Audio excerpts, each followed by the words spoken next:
Sans eux, Israël ne serait pas ce qu'il est. Ce sont les 69 grandes figures francophones qui ont tant apporté à l'État d'Israël. Leur histoire vous est présentée par Eve Bocara. Bonjour Eve Bocara. Bonjour Eliana Gorfinkel. Ça va bien ? Ça va très bien, merci. Alors j'ai une colle pour vous ce matin dans nos 69. Qui a dit ? Bien joué. Je pensais vous la faire, mais allez-y. Juif français, né en France d'une longue suite d'aïeux français, ne parlant que la langue de mon pays, nourri principalement de sa culture, m'étant refusé à le quitter à l'heure même où j'y courais le plus de danger, je participe cependant à l'effort admirable, miraculeusement transporté du plan du rêve au plan de la réalité historique, qui assure désormais une patrie digne, également libre à tous les juifs qui n'ont pas eu comme moi la bonne fortune de la trouver dans leur pays natal. Je m'en suis toujours senti fière et j'en suis plus que jamais solidaire. Alors, qui a dit ça ? Alors, très bonne question. Laissez-moi 5 minutes de réflexion, Eliana. Non, c'est Léon Blum qui a dit Exactement. ça. Léon Blum, le 69, un des 69 Français qui a contribué au rayonnement et au développement de l'État d'Israël, on le rappelle. Léon Blum, donc. Qui est né le 9 avril 1872 à Paris. Vous êtes trop forte. Il est né le 9 avril 1872 à Paris, chez Adèle Marie Alice Picard. Et Abraham Blum, un juif alsacien, encore un, qui tient un commerce prospère de rubans et de soieries à Paris et qui tenait pour son fils à des études de haut niveau. C'est ainsi que Léon Blum il va parcourir avec brio le cursus honorum. De droit à la Sorbonne. Ah, c'est beau ça. Il va aussi se faire remarquer très tôt pour son talent littéraire et son esprit indépendant. Il va être licencié en lettres et en droit. Et il va surtout être reçu au concours du Conseil d'État, l'école des hauts fonctionnaires français. À l'âge de 23 ans. À l'âge de 23 ans. Et il va faire au Conseil d'État une brillante carrière de près de 25 ans. Il va atteindre la plus haute fonction, celle de maître des requêtes. Il est spécialiste de droit administratif, Léon Blum. Alors, il va avoir quand même une conscience aiguë pour ses responsabilités en tant que juif, si je ne me trompe pas. Toute sa vie politique française. On rappelle qu'il a été président du Conseil, bien sûr, Léon Blum. Toute sa vie, il va être très soucieux de ce qui arrive au peuple juif, aux juifs de France. Alors, c'est d'abord l'affaire Dreyfus. C'est d'ailleurs l'affaire Dreyfus, comme de nombreux juifs de cette époque, qui va éveiller son souci des juifs pour les juifs assimilés de cette époque. C'est souvent cet événement-là qui a déclenché des prises de conscience. Il va être entraîné par ce courant dreyfusard et son admiration pour Jean Jaurès, et il va s'engager dans la bataille de l'unité socialiste, qui va aboutir en 1905 à la création de la SFIO, l'ancêtre du Parti socialiste, et qui va créer le journal L'Humanité en 1904. L'UMA, voilà, qui était un journal socialiste, voilà, avant de devenir un journal communiste. Donc, on l'a dit, il est constamment absorbé par la politique intérieure française.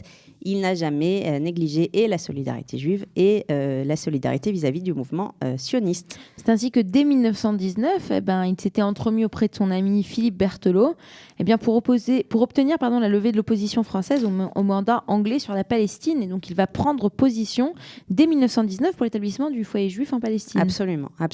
Cette même année, en 1919, il va participer au congrès socialiste de Tours.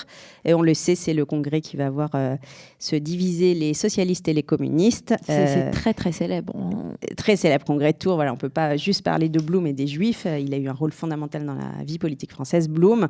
Il va montrer une réelle divergence vis-à-vis des idées de Lénine, Staline et du bolchevisme. Et en 1928, il va continuer à discuter. Il va avec son ami Chaim Weizmann. Il va, je suis perdue, il va entrer au comité élargi de l'agence pour la juive, Palestine, voilà. De l'agence juive, et il va y prendre la parole à Zurich en 1929. Mais alors, là, ce moment, quelques années plus tard, seulement 7 ans plus tard, tout est chamboulé pour Léon Blum, puisqu'il y a la victoire électorale du Front populaire.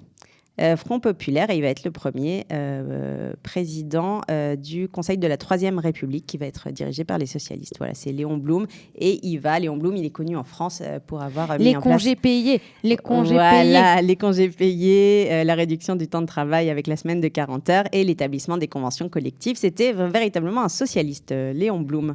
Alors, cette même année, en 1936, il va subir l'une des plus grandes épreuves de sa vie de juif, puisque les partis de droite vont se déchaîner contre lui. Charles Maurras, l'inspirateur de l'Action française, va écrire « C'est en tant que juif qu'il faut voir, concevoir, entendre, combattre et abattre Léon Blum ». Xavier Vallat, le député proche de l'Action française, c'est lui qui va lancer l'attaque la plus rude lors de l'annonce par Léon Blum de son nouveau gouvernement. Voilà ce que va dire Xavier Vallat. « Votre arrivée au pouvoir marque incontestablement une date historique. Pour la première fois, ce vieux pays gallo-romain va être gouverné par un juif. J'ose dire à haute voix ce que le pays pense en son fort intérieur. Il est préférable de mettre à la tête de ce pays un homme dont les origines appartiennent à son sol, plutôt qu'un subtil talmudiste. » Alors, j'imagine que Blum n'a jamais lu de Talmud de sa vie. Il n'a pas grandi avec l'étude du Talmud, Blum, mais bien sûr, il est juif et il va réagir très vivement à l'outrage. Il veut d'abord quitter la salle après l'attaque de Vallat. Ses amis vont le retenir et il va répondre plus tard qu'il ne se targue ni se cache d'appartenir à une race qui doit à la Révolution française la liberté et l'égalité humaine. Alors, c'est une année quand même très difficile, sa première année en tant que président du Conseil. Et d'ailleurs, le 21 juin 1937, presque un tout petit peu plus d'un an après avoir été élu, il va démissionner de ce Conseil. Et c'est l'époque de l'Anschluss surtout. C'est pas une époque sympathique pour les Juifs. Il va s'impliquer encore une fois. En novembre 1938, il va, à la demande des organisations sionistes, prononcer un réquisitoire contre la doctrine hitlérienne. En 1940, après le désastre militaire qui va frapper la France, le gouvernement de Vichy va le déférer à la Cour de justice de Riom. En qualité de responsable de la défaite, c'est un chapitre très connu puisque c'est un tribunal qui a été créé contre lui. Il va confondre d'ailleurs le maréchal Pétain. Exactement, mais ça va pas l'empêcher d'être déporté. Voilà, et donc il est à la maison d'arrêt de Bourrassol de 42 à 43. Et fin 43, Vichy le livre à Hitler et il va être déporté au camp de concentration de Buchenwald. Absolument. Survivant par miracle, il va pouvoir accueillir les libérateurs américains en 1945, à la fin de la guerre. Alors, je crois qu'après la guerre, son sentiment sioniste va être décuplé puisqu'il va comprendre l'importance d'un pays juif. Voilà, ça va être décuplé. Il va reprendre ses fonctions politiques et gouvernementales, Léon Blum.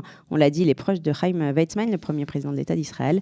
Et il va participer à la construction de l'étroite alliance diplomatique, économique, militaire et technologique qui va unir la France et Israël. Alors en Israël d'ailleurs, on lui rend hommage puisqu'il y a un village qui porte son nom, le Kfar Blum, qui se trouve dans le nord du pays. En Galilée, exactement. Où on fait du kayak. Ah, je ne savais pas. C'est surtout connu pour ça. On fait du kayak. Voilà. Donc, voilà. C'est surtout pour ça qu'il est connu. Et il va avoir la chance de voir la création de l'État d'Israël en 1948, puisqu'il ne décédera que le 30 mars 1950. Il pourra en fait voir le résultat de ses efforts pour la création de notre État. Voilà. Merci Eliana. Merci Ève. Bonne journée. Au revoir. Sans eux, Israël ne serait pas ce qu'il est. Ce sont les 69 grandes figures francophones qui ont tant apporté à l'État d'Israël. Leur histoire vous est présentée par Ève Bocara. Speak up.